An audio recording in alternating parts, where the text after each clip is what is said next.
Badminton Lovers. Hasil undian babak penyisihan grup Olimpiade Paris 2024 untuk cabang olahraga bulu tangkis menuai sorotan karena ketidakseimbangan yang terjadi.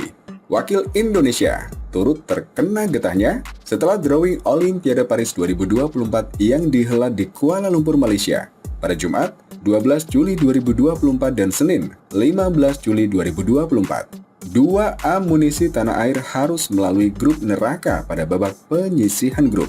Undian tidak mudah dialami oleh tunggal putra Jonathan Christie yang harus menjalani satu pertandingan ekstra.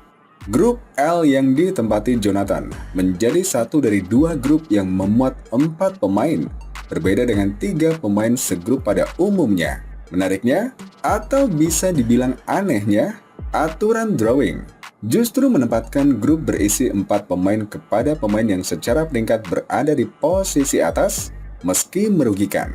Grup berisi 4 pemain pertama-tama ditetapkan berada di grup E, yang salah satu slotnya dipesan oleh pemain unggulan kedua, yaitu Victor Axelsen dari Denmark. Adapun grup 4 pemain lainnya diundi antara L, yang memuat unggulan ketiga Jonathan Christie, dan grup E, dengan unggulan keempat Anders Antonsen dari Denmark di dalamnya. Pertama-tama Jonathan bersaing dengan Laksa Sen dari India. Walau selalu menang dalam 4 laga terakhir, Jojo selalu butuh 3 game untuk mengalahkan juara India Open 2022 itu. Musuh Jonathan berikutnya adalah Kevin Gordon, pemain Guatemala yang punya reputasi giant killer di ajang besar. Di Olimpiade Tokyo 2020, Gordon membuat sensasi dengan menembus semifinal. Sedangkan lawan Jonathan berikutnya adalah Julian Charage, pemain Belgia yang belum pernah dihadapi sebelumnya. Potensi pertandingan karet lainnya dialami oleh Jojo, karena Charage punya catatan laga-laga rubber game kontra pemain top seperti Antonsen, Lee Zijia dari Malaysia, dan Pranoy HS dari India. Perlu dicatat, cuma juara grup yang lolos ke babak berikutnya. Sekali saja tersandung, asa Jonathan untuk meraih medali bisa berakhir lebih cepat. Sedangkan wakil Indonesia lainnya yang masuk grup neraka adalah grup ganda putri. Adalah ganda putri Apriani Rahayu dan Siti Fadia Silva Ramadanti yang masuk ke grup A. Selain bersua unggulan pertama, yaitu Chen Qingchen Jia Yifan, Apriani Fadia juga harus bersaing dengan 2 pasangan kuat lainnya untuk 2 tiket ke babak perempat final. Mereka adalah Mayu Matsumoto dan Wakana Nagahara dari Jepang, dan mantan ganda putri 5 besar dunia, Perlitan dan Tina Muralitaran dari Malaysia. Sayangnya ini tidak dibarengi dengan persaingan yang ketat di grup lainnya. Saat pasangan-pasangan top di ganda putri berkumpul di grup A, grup lainnya terlihat mudah karena hanya memuat 2 pasangan 10 besar di dalamnya.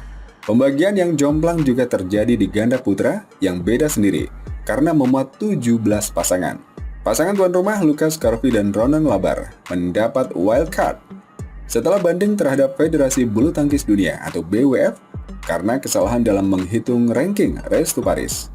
Sebagai siasat dadakan, BWF mengundi 1 kontestan ekstra ini kepada salah satu dari 4 grup, termasuk grup A dan grup D yang dipesan khusus untuk unggulan 1 dan unggulan 2. Unggulan kedua Kim Astrup Anders Karup Rasmussen yang ketiban sial karena bersaing dengan 4 pasangan. Makin apes lagi karena grup D isinya pasangan-pasangan kuat. 4 dari 5 pasangan di grup D berada di 11 teratas dalam peringkat dunia. Mereka termasuk juara dunia 2021 Takuro Hoki Yugo Kobayashi, juara World Tour Finals 2022 Liu Yuchen Aosuanyi, dan pemenang emas Olimpiade Tokyo Liang dan Wang Chilin. Ini berbanding terbalik dengan grup B. Setelah Kang Min Hyuk dan Seo Seung-jae dari Korea selaku unggulan keempat dan pasangan peringkat 4 dunia, kompetitor teratas berikutnya berada di peringkat 24 dunia. Semuanya ini terjadi karena BWF membatasi jumlah pasangan unggulan yang bersaing.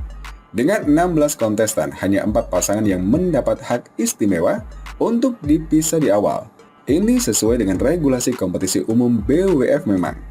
Hanya saja, komposisi peserta Olimpiade lebih beragam secara kemampuan karena pembatasan wakil untuk setiap negara plus syarat keterwakilan bagi setiap benua. Drawing yang lebih adil sebenarnya bisa terjadi jika BWF mengadopsi peraturan khusus untuk ajang bergu mayor, yaitu Thomas dan Uber Cup serta Sudirman Cup. juga memuat 16 kontestan yang terbagi dalam 4 grup dan pembatasan kontestan berdasarkan benua. Drawing Thomas Uber atau Sudirman Cup lebih adil dengan pembagian pot. 4 tim teratas dipisah di grup yang berbeda. Demikian juga tim dengan peringkat 5 hingga 8. Alhasil ada 3 tingkatan berbeda dari tim-tim yang bersaing di setiap grup. Cara ini lebih adil, lebih-lebih jika memperhitungkan perjuangan atlet untuk tampil di Olimpiade dan bahkan mengincar ranking tinggi. Perjuangan para pemain tidak hanya berlangsung dalam periode 12 bulan yang masuk hitungan ranking Race to Paris. Mereka juga sudah memanaskan mesin 12 bulan sebelum ranking mulai disusun demi mendapat status unggulan dalam turnamen-turnamen yang masuk periode kualifikasi. Sayangnya keringat dan darah yang mengucur justru terhianati dengan ketidakbecusan induk olahraganya sendiri dalam melakukan seleksi. Race to Paris ternodai dengan kesalahan penghitungan ranking pasangan ganda yang baru direvisi jelang akhir periode kualifikasi.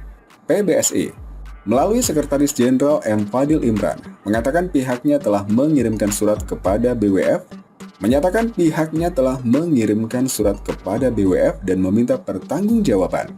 Kesalahan itu turut mempengaruhi kelolosan pasangan Indonesia Muhammad Sohibul Fikri dan Bagas Maulana yang tersisih di akhir. Menurut Fadil, kebijakan tersebut membunuh fair play dan semangat luhur Olimpiade. Kesalahan penghitungan yang dilakukan BWF secara langsung tidak hanya merugikan pasangan Indonesia, khususnya Bagas Maulana dan Muhammad Sohibul Fikri, tetapi juga seluruh pasangan yang bertarung di Road to Paris 2024, kata Fadil Jumat 12 Juli.